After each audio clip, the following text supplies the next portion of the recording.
What a day it's been for the retired columnist, but yet he still will write and tell stories because that's what he's great at, not to mention he's a great person. John McClain joins us on John McClain Day in Houston.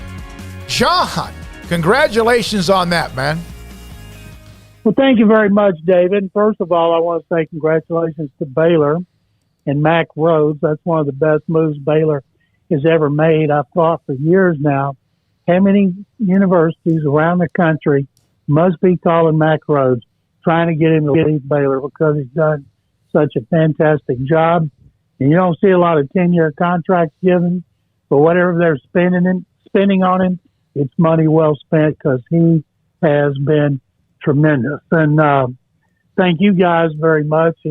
I announced my retirement from the Chronicle on Thursday in a column, and then I wrote a Best Memories column going back to when I left the Tribune Herald for the Chronicle in '76, and that ran online. And I've had a lot of people who don't want to go behind their paywall to read it and have to subscribe. So I just told them on some other stations, if you're interested, my new email is john.mcclain, McClain, NFL @gmail.com, john.mcclain, NFL @gmail.com, and I would be happy to get back to them. If anybody wants to read that column without a paywall, I'll be happy to send it. And I have been fortunate, working at the Trib for Dave Campbell, Hollis Biddle, with a bunch of great guys who went on to have tremendous careers. I wouldn't replace that time there for anything. I was hired for $110 a week in 1972 when I was going into my junior year at Baylor, and I left 4 years later. I was making $150.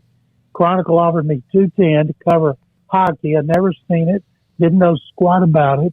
Hollis Biddle came back. Well, we'll give you $175. And he said, you don't want to go to Houston. Remember when you had that flat in the middle of the night and you caused you all problems there? I said, yeah. And that was in your car because you made me go down there and deliver Texas football magazines on a bad tire. So I'm going to Chronicle. And I've always appreciated so much the chance that Dave Campbell and Hollis Biddle gave me, and all the people there. Bryce Cherry, I hope it's okay for me to tell this. I'm doing it to put a little pressure on Bryce. He got in touch with me last week, congratulating me, and he said if I ever want to write anything for the Trib, let him know. I said, you know what? I would love to do that. When Kim Gorman was sports editor, he let me write a column once a week. There was always about something, usually Cowboys, Oilers, or my experiences in Waco, Baylor, and I always had a blast doing that. And so I'd love to write another one for the Trib about how I came to the Chronicle, what I was doing working in Waco and who it was for and who it was with, all the tremendous experiences I had there.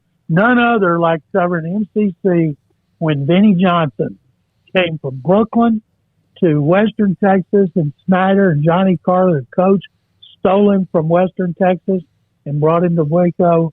And I was there when he let's see, I think this was illegal, that Baylor went to MCC's gym before both seasons to scrimmage, and Carol Dawson and June Howler were the coaches at Baylor. Johnny Carter was at MCC, and they let me come, and Vinny tore up Baylor. And I remember Carol saying, Jim, we cannot let this kid get away.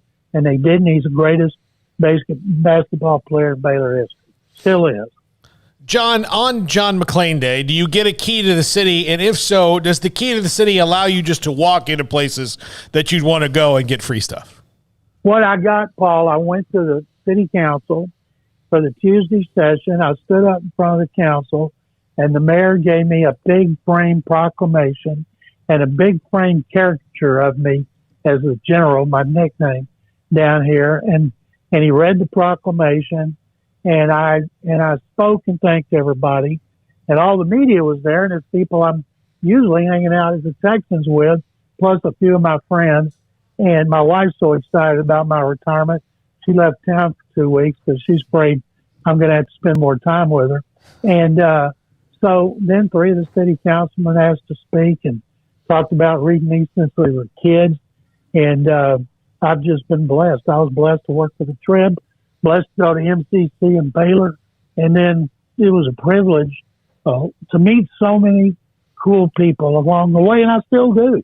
And I appreciate you guys letting me go on the radio. Being able to go on the radio in so many cities weekly, including being on 4 times a week in Houston, and being in the Chronicle allowed me to have a platform to reach a lot of people, writing mostly about football, especially the NFL. I've always wanted to write about baseball and college football, but everything I did was about the NFL because that's the number one sport by far, and I wouldn't trade it for anything.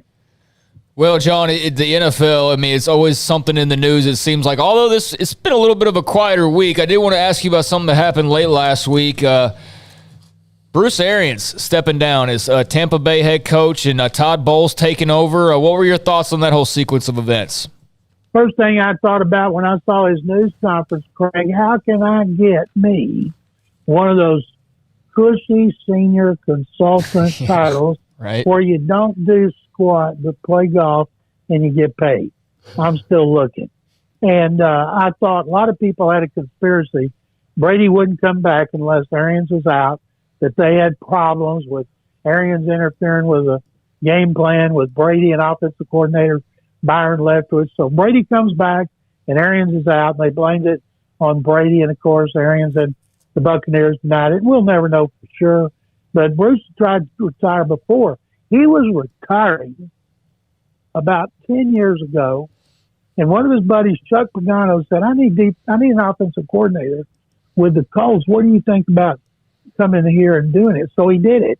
And then Pagano got cancer, and Bruce took over, and they were really good. And it's so unfair because the games he won went on Pagano's record. And he was coach of the year, and they had to share it with Pagano. And so he went from retiring to coach of the year. Then he went to the Cardinals, turned them around. Then he went to the Bucs. So now he's finally retiring.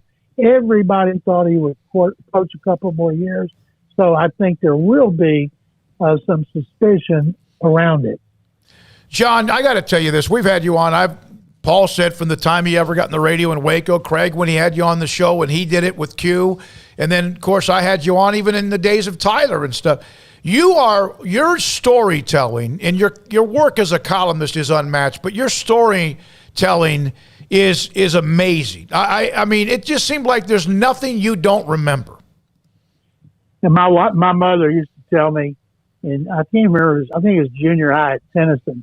She said, you can't remember anything for your homework, but when you read one of those sports magazines like Sports Illustrated, Sporting News, you remember every single word.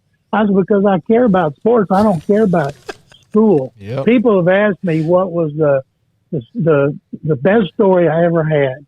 And in my Sunday column, I wrote about 10 of the most memorable, and the most memorable was going to Rotan to the ranch of Sammy Baugh, slinging Sammy Baugh in 98 when he was 84, and he was the last surviving member of the Pro Football Hall of Fame.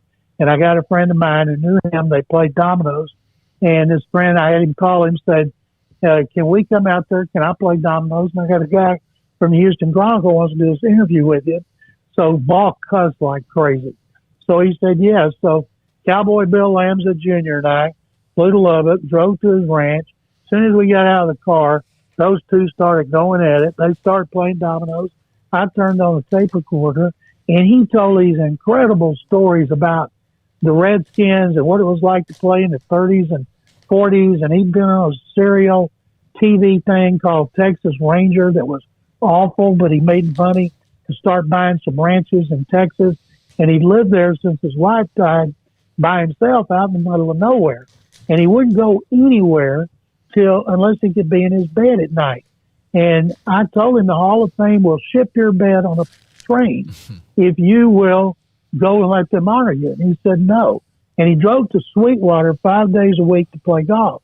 And on Saturday and Sunday, he didn't play because he wanted to watch it on TV. And I asked him, he had a trophy case, what is your most cherished item in there, and he reaches in the back, pulls out a piece of paper, blows off dust off of it, shows me his only hole in one. And here's a guy in Pro Football Hall of Fame. And Slinging Sammy Baugh didn't come from football. It came from playing third base at TCU, and the Fort Worth Star-Telegram writer gave him that nickname. And he would never sign Slinging Sammy Baugh, because if he just said Sam Ball, he could sign twice as many balls. And if people would send him stuff, Slinging Sammy Baugh, Rotan, Texas, no address, zip or anything, but the people in town at the post office knew who he was and took it out there, and he tried to return it. He told stories about playing in the Cardinals baseball minor leagues with members of the Gas House Gang. He told a great story about being in the minors and another team having a right fielder who was 17, and he said he's the biggest smartass. Everybody wanted to kick that some bitch's butt. And I asked the manager of his team, why do you let him do the things he does? And what he would do, he would put his glove in the back pocket and cross his arms when the pitcher was pitching, daring people to hit the ball to him. Or he would do jumping jacks, or he would turn his back to him. And he was always giving lip. But he said that son of a bitch could hit a ball, and I'd hear the plank coming out of the outfield wall before I could turn my head from third to look out there. And he had line drive home runs you could hang ropes on. I said, do you ever mount it to anything?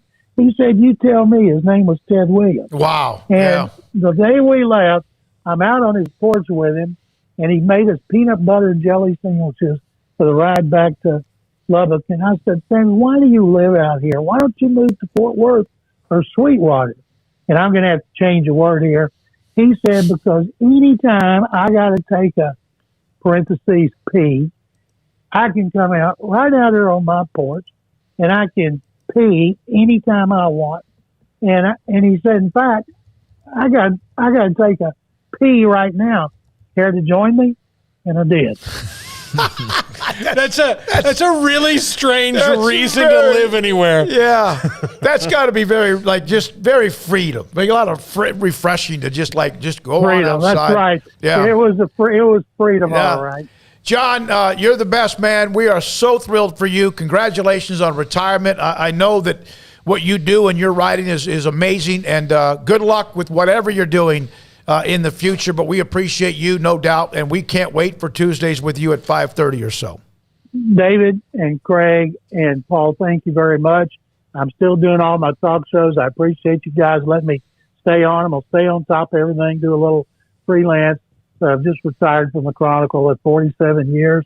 And thank you. I look forward to next week. And you mentioned us in your column. That was very classy, and we appreciate that. John McClain, Hall of Fame writer, retired from the Chronicle, and he does and is just as good a storyteller as I could ever know or ever remember. When we, again,